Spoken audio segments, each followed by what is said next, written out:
What if I told you that your limiting beliefs are not the primary thing holding you back? What would you say is the primary thing holding you back? Most people would say limiting beliefs. Definitely a showstopper. Definitely need a strong sense of believing. But what I have discovered after working with hundreds of people directly and speaking to thousands of people across the planet, it is not the key ingredient to the thing that really holds you back from living that life that you absolutely love and deserve to live. The number one ingredient that holds people back is a lack of burning desire. My name is Felicia Searcy, your Dream Life Activator. It is my joy to be your partner in believing. And in today's live, I want to help you understand what is the key ingredient that you must generate, that you must feed in order to be able to create that business and that life that you absolutely love. So you have a dream. How do I know you have a dream? Because you're here in this group. The very fact that you're in this group, Women Helping Women Entrepreneurs, is evidence that you have a dream. I also know you have a dream because, drum roll please, you're breathing. You are a living, breathing entity with life moving through you, life expanding. There is a life force moving through you, ever seeking a richer, freer, fuller expression by means of you and your dream. Our dream is the way that life wakes us up to more of who we are and more of what's possible for us. Hey, Vanessa, so thrilled that you're here. I'm helping you understand what is the key ingredient to building out a business and a life that you love. You think about this dream. You might even start going for this dream. And what I have found, what happens again with the hundreds of people around the world that I've worked with directly, and the thousands that I've been able to speak to, is that when you really start, oh, Carly, it's so good to see you. Carly, I know you have a burning desire for your dream as an amazing architect. So you have this dream, and when you really start playing with it, there's those thoughts of, can I really do this? And who am I going to leave behind? And what happens if I pour all my energy and effort into this and I lose everything? I just have too much to lose. What happens is that thing starts to water your dream down. Hey, Jules. Oh, good, Marissa. Good. I'm doing this just for you. And let me know if y'all can still hear me because I just put my headphones in. What happens is that when you really start dreaming into something unaware, it starts watering it down. I'm just going to take them out. And you let it chip away at your resolve. And if you have a watered down version of your dream, you won't have the steam necessary required in order to truly take the necessary action that's required to fulfill your dream. You have what I called a watered down version of your dream. You don't have a burning desire. Now, here's the thing about having a burning desire. It requires a terrific amount of courage to really let yourself want something. Most of us have been taught that it's selfish to really want something, that we should be satisfied with what we currently have, that there's, especially with women, right, that there's something a little unladylike, that it's okay for men. And I love the guys in my life, and I've been married to one for 31 years, and we've been together for 33. But it's like, it's okay for them to have this hunger, in the words of Les Brown, that they're hungry for it. And for us, somehow it deems us, it somehow projects that we're too ambitious or we're aggressive. And what I'm here to tell you, that in order for you to really achieve that big, bold dream, that when you think about it, absolutely lights you up, you have to have a burning desire.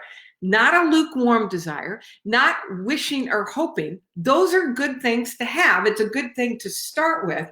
But here's the difference between hoping something works out and having a burning desire to make sure it works out. When you're hoping for something, you are implying that it may not work out. There's a part of you that still doesn't quite believe that it's going to work out. I mean, listen to just the very word itself, hope, that you're hoping for something. Now, hoping at beginning stages is a good thing, but you don't want to hang out there. Hope does not give you the necessary steam required to cross the gap between where you are and where you want to be. And here's the thing that I really help people understand. It's not the blocks that stop you, although again, definitely something that we need to address. But when you think about your dream, so here you all are, Marissa, here you are, brilliant woman in your own right. And this dream that you're reaching for, sorry about that. There's this thing in the middle called the gap. And the thing about this gap is that what very few people realize is that this gap is actually the purpose for your dream. It's actually the purpose for your desire. Because if you listen to any of my other lives, one of the things that I drive home time after time after time is to understand that the purpose of that dream, the purpose of that desire is to grow you into an even more magnificent version of yourself. That desire is actually not your desire. That's life seeking a richer, freer, fuller expression by means of you. So here you are. You are a perfect fit for your brilliant current life. Your life is brilliant. You're a perfect fit for your current life. And now you've got this dream. You've got this dream knocking at the door of your heart. The invitation is for you to grow into the woman who can now let herself have this dream. Right now, you are not really giving yourself permission to have the dream. You are not you're not identified with it. You're not a match. I'm not a match for my next version of my dream. As great as my life is, there's another desire seeking to come through. So it's not that you have to go after the blocks. You're navigating the gap between who you are and who you're being asked to grow into in order to make welcome, to allow this dream, this desire to move through you and be made manifest. So this gap is the place of transformation. We understand that conceptually, but when it comes to physically stepping into that gap and staying present in that gap, very few people know how to do it, and even fewer people understand the process of staying consistent, staying present for it.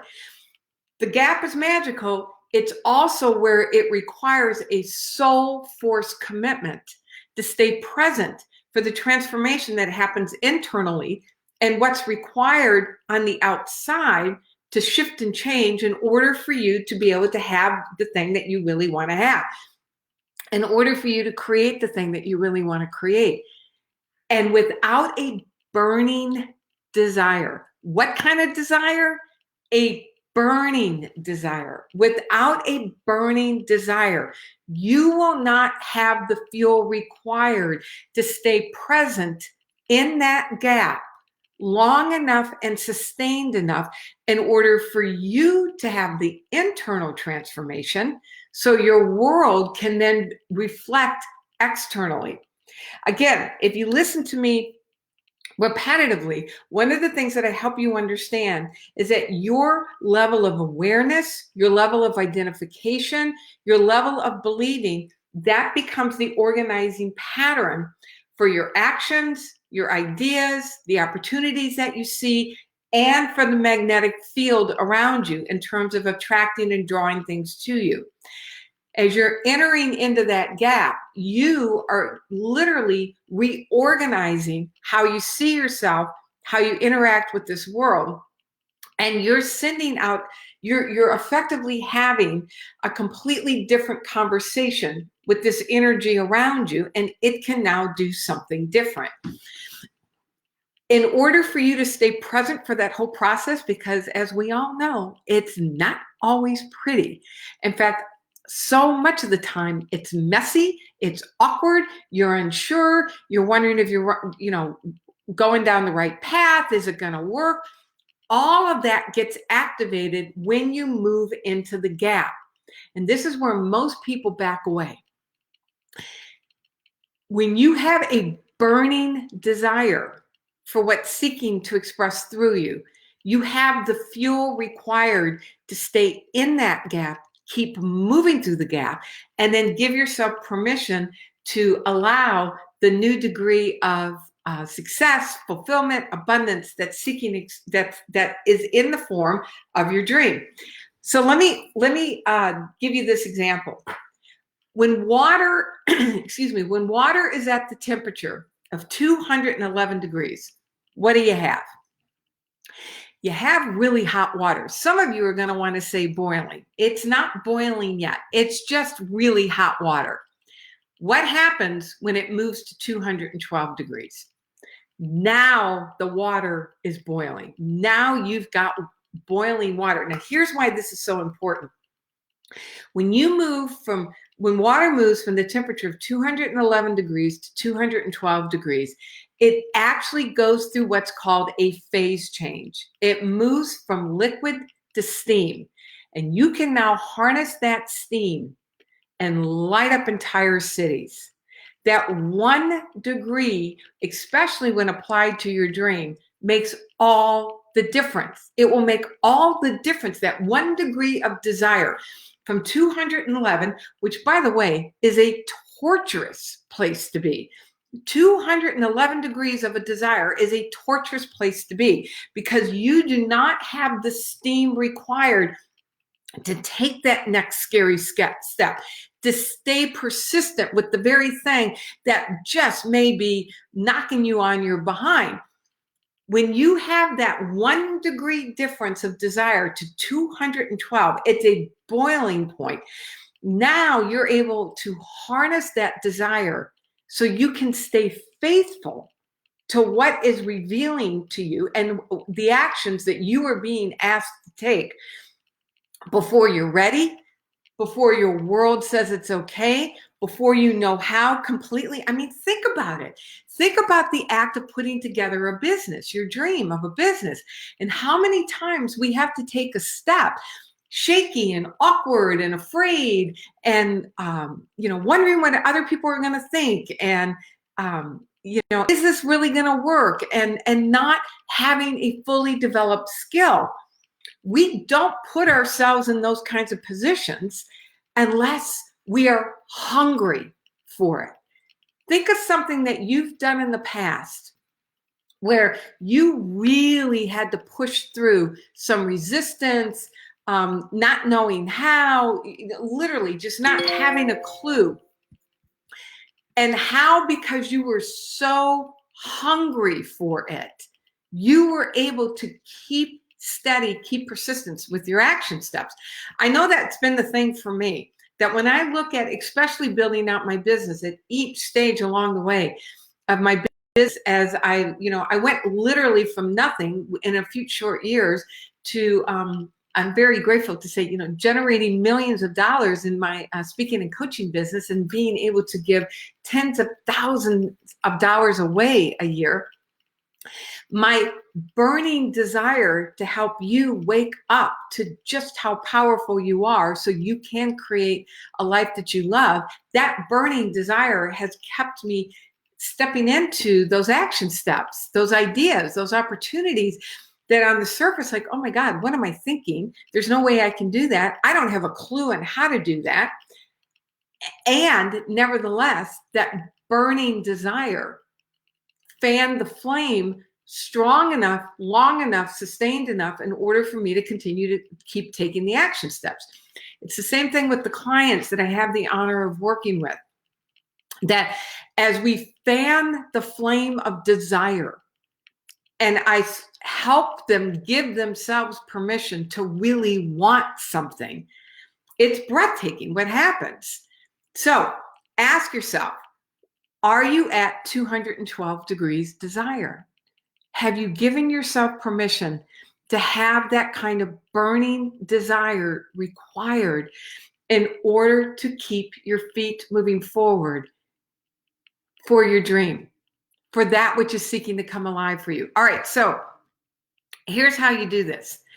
Number one, so here's how you build your desire, right? So I'm in the time remaining. So say amen, thumbs up, got it. If you understand the necessity, the criticality of a burning desire, put that in the chat. If you're hearing me, and if you understand, and if you know that you're close, but you can feel yourself tapping your desire down, watering your desire down, put it in the chat. Says, yeah, burning desire.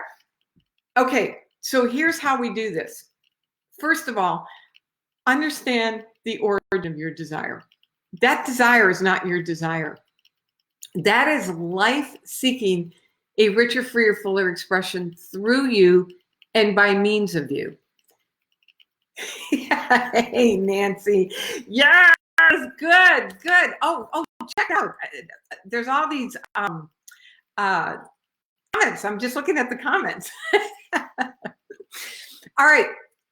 So first thing, number one, understand this is not your desire. This is life's dream through you. Oftentimes we have our desires in whatever spiritual tradition you may come from. You think that it's a prayer that you're taking to your version of a higher power or a universal intelligence, that it's your prayer, and my word is universal intelligence. It's your prayer to universal intelligence. We got it backwards. It's backwards. It's the universe's prayer to us. When we understand that our desire is the universe's way of saying to us, oh my gosh, there's so much more I want to give you. There's so much more I want you to experience. And there's so much more I want you to discover about yourself and to bring to those around you. You will let yourself have this desire. You will stare down the fear and the selfish voice, and you will say, I am making myself available to serve life, to serve the universe by answering the call of the universe's desire through me. It's life's dream for you. So number one, understand the nature of your desire, not your desire. Number two, you want to begin to work with one of the most potent, powerful questions that we can work with, which is, and if anybody knows me, you know what it is. Drum roll, please. What would I love? What would I love? What would I love to do, have, give, be?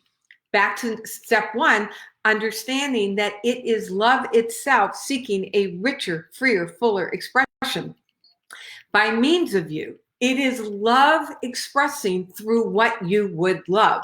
That's your desire. Now, you want to really begin to work with this faculty of your imagination. Think of this, y'all. I get excited when I talk about this because I know the life-changing possibility this has. We are the only species on the planet that we are aware of that has the capacity to consciously choose images. You may understand that conceptually, but most people don't understand how to truly do it consistently, and we use this thing to terrorize ourselves. When you understand the power of your imagination, that it is the creative force, because this is where the conversation starts with this invisible field around us. You begin to do what I call take dominion over your imagination. And the more you're able to work with images and really do what's called sensorize it, the realer it becomes to you, and the more you want it. You know, think about walking through a movie theater and you smell the popcorn and you swore going into that movie that you are not going to have popcorn. And that smell just wafts towards you like, oh my God, I just got to have me some popcorn. you activated the five senses, or your five senses got activated, and you find yourself at the counter ordering popcorn. You can do that with your imagination, where you can actually activate your senses to make it so real that you want it even more. Okay, so understand where your desire comes from. Really begin to work with the question, what would I love?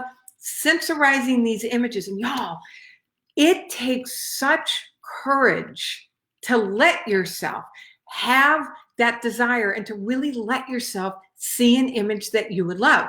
All right, so number 3, you want to start, as you're putting it into action, and there's a whole lot more to go, obviously, to go into it, and I've got 30 minutes here. When you start putting it into action, you want to do what I call stack your micro wins. Stack your micro wins. You want to start paying attention to the evidence that it is actually working, that things are changing for you. Think of it this way. When you plant a tree and a sprout comes up, right? When you're planting an oak tree. And when you plant the oak tree, the first thing you're going to get is a tiny little sprout. And what most people will do, nobody in this group, I know, because you all are amazing, and just for all of us to be mindful that when the sprout starts coming up, there can be that tendency to want to stomp on the sprout and say, I don't want a sprout. I don't want a sprout. I want an oak tree. You get discouraged with the sprout. But when you really embody the understanding, not just conceptually, but embody the understanding of the power of celebrating the sprouts, that will facilitate you in taking the next move. One of the things that I say is that our practice of gratitude is inspiring. Celebrating our wins is igniting. That when you celebrate your achievements, your wins, even the micro moves, it ignites you to take the next step. And the more you're in action and the more you see progress, the more you will let yourself desire it. Because remember, this is all about building your desire. And I had 5. I don't remember what number 4 is. Oh, I know what it is. Okay, so in that step, you want to break it down into chunks. You're not watering it down. But when you think about your that big bold dream, the one that just takes your breath away, you want to back it up and break it down into smaller chunks. It's okay. On the way to achieving this is evidence that I, in fact, have achieved. And you want to break that chunk down, and you want to physically see it in your mind. It's called scaffolding. That you are creating a shorter, bite-sized version of your vision, celebrating something on the way, saying, I am on the way to my bigger, bolder dream. And these are the action steps that I'm taking. Because you will want something that you can see as achievable. And please hear me. Your big, bold dream is achievable. And you want to own the smaller achievements along the way by actually breaking it down and then celebrating your micro wins along the way. And then finally, have somebody in your corner who believes in you, where you can borrow their believing in those moments when you're wavering. Right now, I want every single one of you to borrow my belief, knowing that the fact that you can think it up means there is the power within you that is showing you, inspiring you, giving everything you need, everything required in order to fulfill your dreams successfully. Believe in my belief right now and give yourself permission to desire it. We want to turn the flame up in your desire. Let's stop the 200-degree 11 desire and really turn it up to 212. Okay, so if this has served you, of course, I have other ways that it would be my joy to serve you. You can reach out to me on my website, FeliciaSearcy.com. And then I also have a gift. One of the things that I find is that people sabotage themselves. And so I have a gift where I walk you through the process of how to stop self-sabotage. And if you want that, go to free gift from Felicia.com.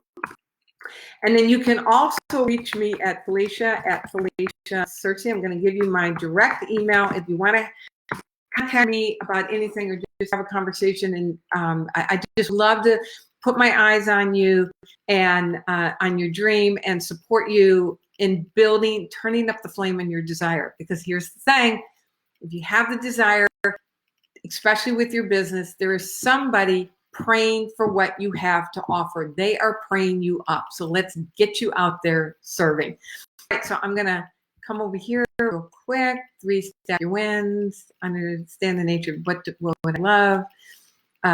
Yes. How easier to say to the universe than through our own. Yes, this is not your desire. It's the expression through you. All right, I'm absolutely thrilled to be able to share this information with you. I'd love for you to let me know how this has served you. What were some key takeaways? Put them in the comments, and so we can all be inspired. Again, my name is Felicia Searcy, your Dream Life Activator. It is my joy to be your partner in believing. I'll be back again next week. Mwah! God bless.